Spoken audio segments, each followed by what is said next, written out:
الحمد لله رب العالمين. أشهد أن لا إله إلا الله وحده لا شريك له، وأشهد أن سيدنا ومولانا محمدا عبده ورسوله. أما بعد، فأعوذ بالله من الشيطان الرجيم. بسم الله الرحمن الرحيم. وَلَقَدْ أَرْسَلْنَا مُوسَى بِآيَاتِنَا إِلَى فِرْعَوْنَ وَمَلَئِهِ فَقَالَ إِنِّي رَسُولُ رَبِّ الْعَالَمِينَ. فَلَمَّا جَاءَهُم بِآيَاتِنَا إِذَا هُم مِّنْهَا يَضْحَكُونَ. وَمَا نُرِيهِم مِّنْ آيَةٍ إِلَّا هِيَ أَكْبَرُ مِنْ أُخْتِهَا وَأَخَذْنَاهُمْ بِالْعَذَابِ لَعَلَّهُمْ يَرْجِعُونَ. وَقَالُوا يَا أَيُّهَ السَّاحِرُ ادْعُ لَنَا رَبَّكَ بِمَا عَهِدَ عِندَكَ إِنَّنَا لَمُهْتَدُونَ. فَلَمَّا كَشَفْنَا عَنْهُمُ الْعَذَابَ إِذَا هُمْ يَنكُثُونَ. صدق اللہ مولانا العلی العظیم۔ اللہ کے نبی صلی اللہ علیہ وسلم نے دین کا جو راستہ پیش کیا، یہ کوئی نیا اور انوکھا راستہ نہیں تھا۔ یعنی توحید کی جو اللہ کے نبی نے دعوت دی، یہ دعوت کوئی نئی دعوت نہیں تھی۔ تمام انبیاء، تمام آسمانی دین، سارے پیغمبروں نے دین حق اور توحید کی دعوت دی۔ شرک کی تعلیم کبھی کسی نبی نے نہ دی، اور نہ اللہ تعالیٰ نے کسی دین حق میں اس بات کو جائز رکھا کہ اللہ کے علاوہ کسی اور کی پرستش کی جائے۔ اسی بات کی تائید میں آج کی آیات سے حضرت موسیٰ اور فرعون کا تذکرہ اللہ فرماتے ہیں، جو کئی اعتبار سے رسول اللہ صلی اللہ علیہ وسلم کے واقعات اور حالات سے مناسبت رکھتا ہے، کہ جس طرح کفار قریش نے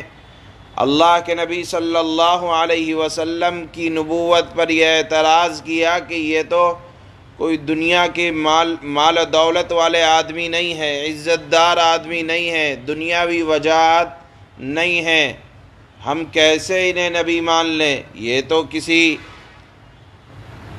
حکومت میں اور سلطنت میں ان کا کوئی حصہ نہیں ہے، اور ان کا دعویٰ یہ ہے کہ میں اللہ کا پیغمبر ہوں۔ ہم تو ان کو نبی تب مانتے جب یہ کسی مکہ کے سردار کے گھر میں پیدا ہوتے، طائف کے مالداروں میں ہوتے۔ تو اللہ نے فرمایا کہ دیکھو، حضرت موسیٰ علیہ السلام پر بھی اسی طرح کے اعتراض کیے گئے تھے کہ معاذ اللہ یہ سونے کے کنگن تو پہنتے نہیں، کیونکہ سونے کے کنگن کا پہننا، سونے کے زیورات کا پہننا، یہ اس زمانے میں تاجداری کی علامت اور سرداری کی علامت سمجھا جایا کرتی تھی۔ باوجود ہے کہ وہ بنی اسرائیل یا فرعون والے، اہل فرعون، خاندان فرعون کے لوگ برابر حضرت موسیٰ علیہ السلام کے معجزات سے فائدہ اٹھایا کرتے تھے، لیکن فائدہ اس طرح سے اٹھایا کرتے تھے کہ جب بھی ان کے اوپر عذاب نازل ہوتا، اور عذاب بھی ان پر کئی طرح کا نازل ہوا، کبھی ان کے کھانے کے اندر، کبھی ان کے جسم کے اندر جوئیں پیدا ہو گئیں، ان کے کھانوں میں، ان کے رہنے کی جگہ میں مینڈکوں کا اضافہ ہو گیا، ان کے کنوؤں میں، تالابوں میں حضرت موسیٰ علیہ السلام کے جھٹلانے کی وجہ سے خون آ گیا، تو وہ آیا کرتے تھے اور کہا کرتے تھے کہ اے موسیٰ، اپنے رب سے دعا کرو کہ اللہ تمہارا رب ہمارے اس عذاب کو ٹال دے۔ جب حضرت موسیٰ علیہ السلام اللہ سے دعا کرتے ان کا عذاب ٹل جایا کرتا، تو وہ حضرت موسیٰ علیہ السلام کی بات ماننے کے بجائے ان کے ساتھ تکبر کی اور ہیکڑی کی بات کرتے۔ تو ان لوگوں نے حضرت موسیٰ علیہ السلام کی ذات سے ایک دو مرتبہ نہیں بلکہ قرآن میں تو آتا ہے کہ 9 مرتبہ تقریباً ان کے اوپر عذاب نازل ہوئے، اس کا خمیازہ ان کو بھگتنا پڑا، اور حضرت موسیٰ علیہ السلام کے بار بار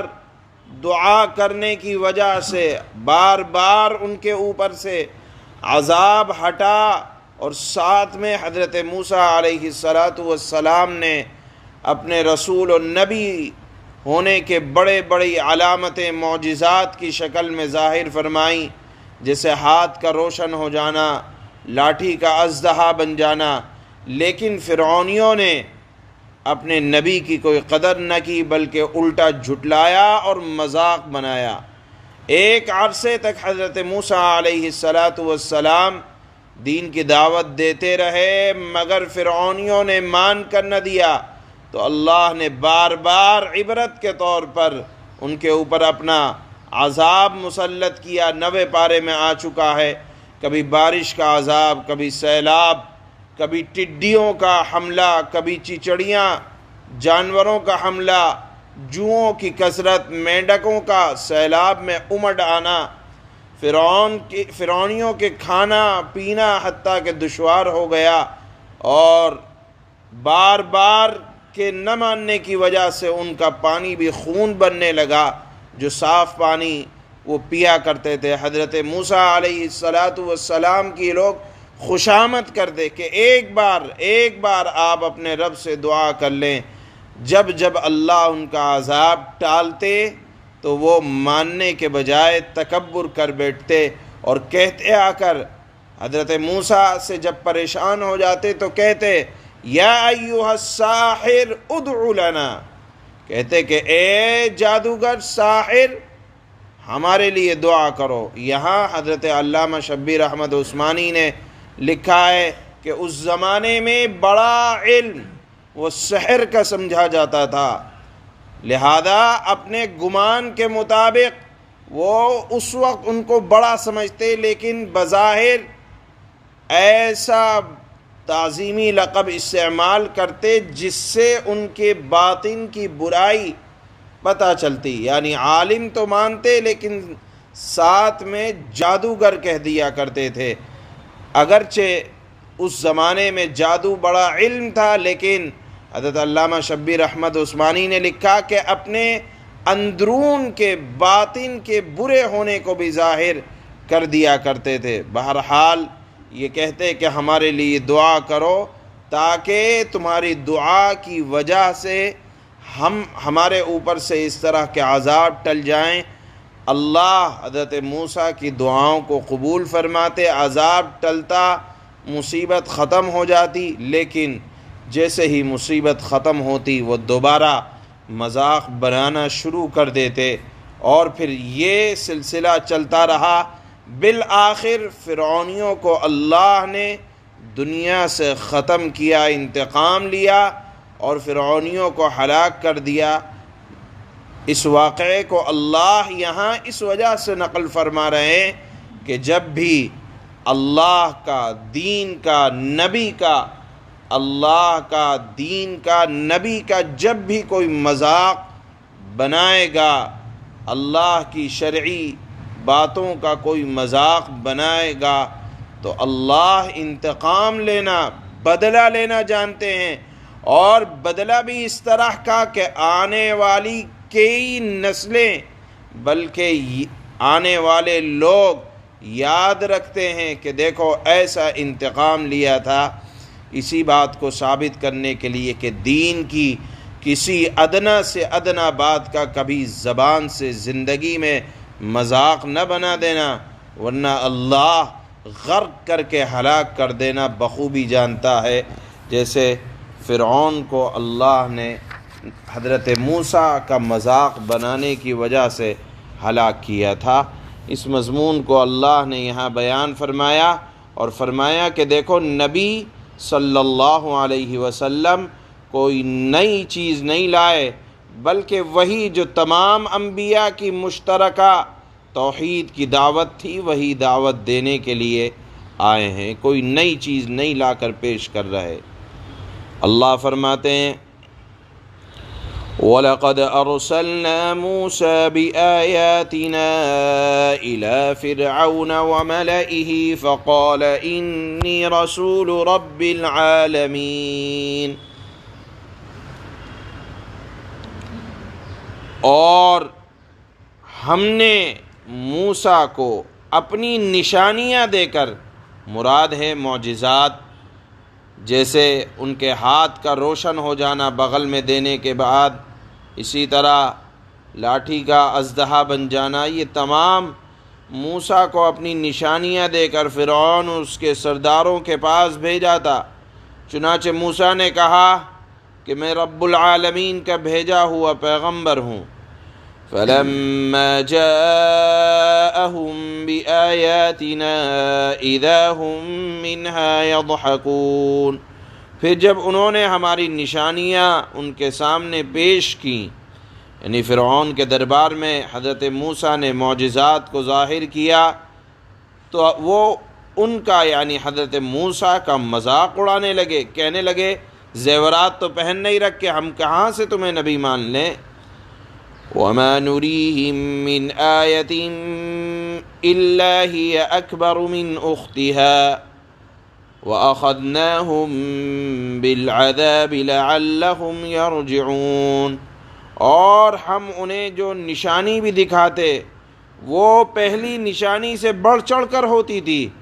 اور ہم نے یعنی اللہ نے انہیں عذاب میں بھی پکڑا تاکہ وہ باز آ جائیں۔ اللہ بڑا عذاب بھیجنے سے پہلے کبھی کبھی چھوٹے عذاب بھیجتے ہیں